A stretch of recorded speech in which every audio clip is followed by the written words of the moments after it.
shadows at the colors of my heart. Blue for the tears, black for the night. Still the stars in the sky, burning nothing till they appear.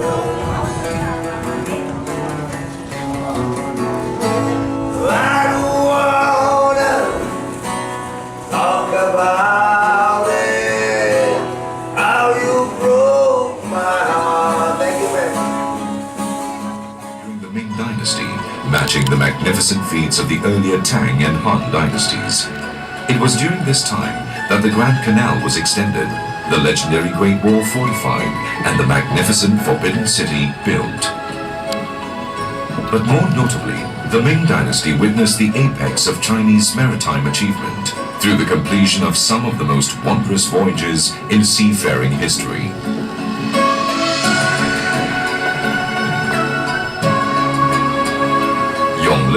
Was one of the most celebrated and outstanding emperors of the Ming Dynasty. He passionately believed that the country's strength would be much enhanced through an open-door policy in international diplomacy and trade. As such, Emperor Yongle appointed Cheng Ho as ambassador and the commander-in-chief of China's fleet, commanding him to construct a fleet to explore and visit regions beyond China. His mission was to bring letters and gifts from the emperor to foreign rulers, thus enhancing diplomatic ties, while displaying the might and generosity of the Ming Dynasty, as well as to reinforce political and cultural interaction between China and foreign countries.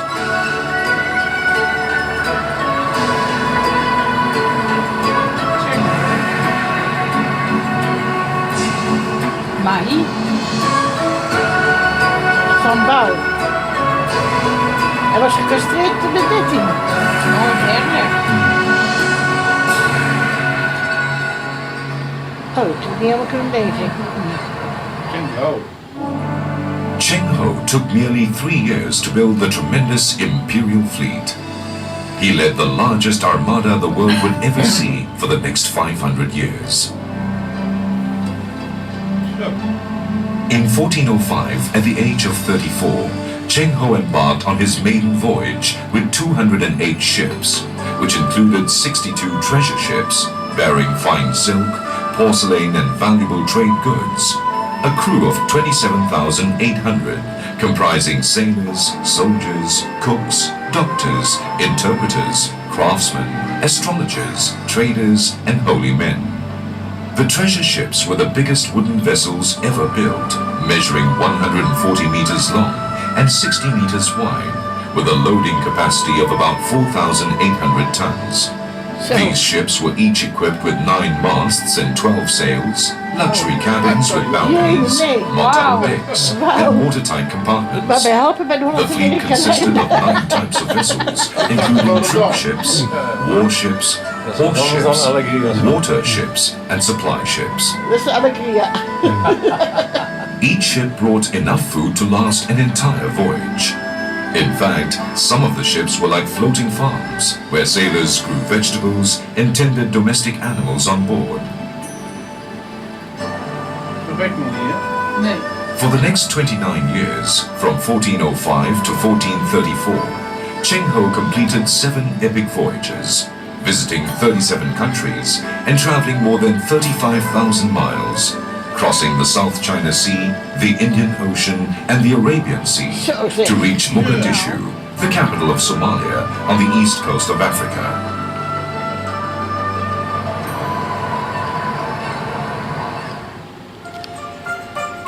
In 1406, Cheng Ho's fleet arrived at the midway point of the East-West Sea Passage, Malacca.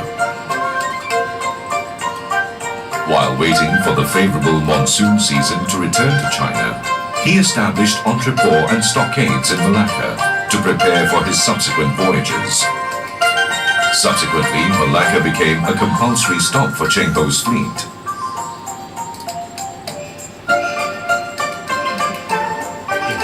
According to historical annals, Cheng Ho made at least 6 stops in Malacca during his 7 voyages, while Cheng Ho had also established a stockade in northern Sumatra. Malacca was considered the more prominent, according to manuscripts Yin Ya Shenlan, written by his interpreter Ma Huan, who had also meticulously documented the stockade's daily operations.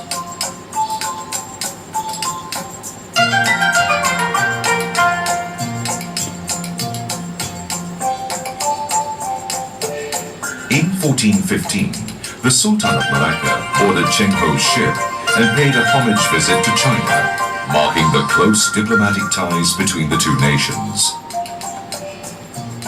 By forging an alliance with the Ming Dynasty through Cheng Ho, Malacca was able to keep itself safe from the threat of its Siamese neighbor. Consequently, the kingdom was able to enjoy a century of peace and prosperity as an international trading port. Cheng Ho and Malacca are interminably linked. Despite the centuries past, Cheng Ho's presence remains evident through many historical sites found in Malacca today. For instance, the Stockade Base, situated at the north bank of Malacca River, where the Cheng Ho Cultural Museum is located today. 3 ancient wells and many ceramic china pieces have been excavated from the site. Other sites include Bukit China, the Posanteng Temple, Perigi Raja, the well that is believed to have been dug by Cheng Ho's crew, a street that has been named after him, and plenty of Ming artifacts that have been safely kept by the locals.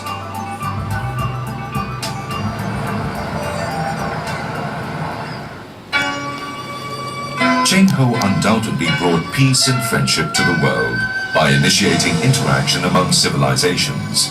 His enormous fleet created hype far and wide, where he was greeted warmly and welcomed by all the countries he visited.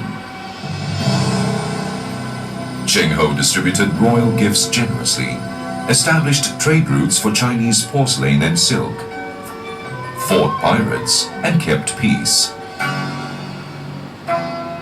In addition, the admiral also brought home many valuable tributes for Emperor Yongle.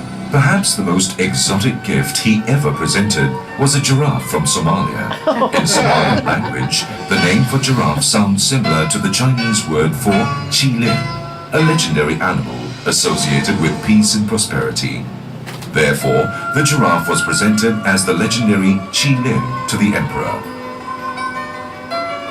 Unfortunately for Cheng Ho, Emperor Yongle's sudden death in 1424 halted further sea expeditions.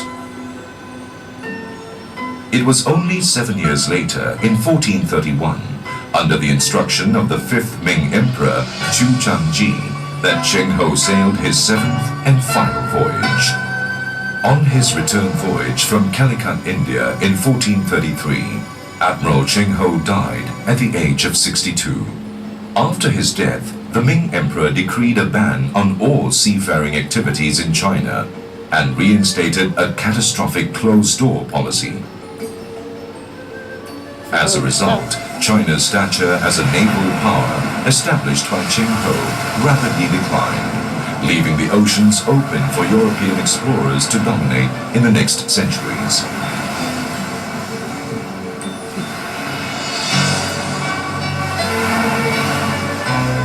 Nevertheless, Cheng Ho's fleet is said to have predated Columbus's voyage in discovering America by 87 years, and his treasure ships were 6 times larger than Columbus's Santa Maria. By practicing peaceful diplomacy, Cheng Ho successfully brought honor and glory to China. 2 stone pillars, excavated in Liujiagang, hold the inscriptions that chronicle the remarkable achievements of Cheng Ho's 7 sea expeditions.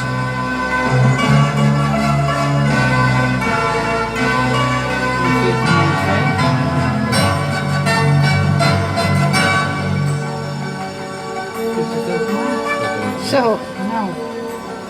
Today, Cheng Ho is remembered as the ambassador of peace, and in fact is deified as a god in some Southeast Asian countries.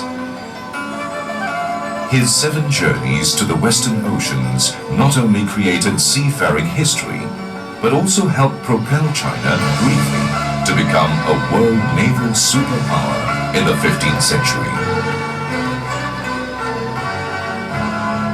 More importantly, Cheng Ho helped to acquaint the world with China and China with the world.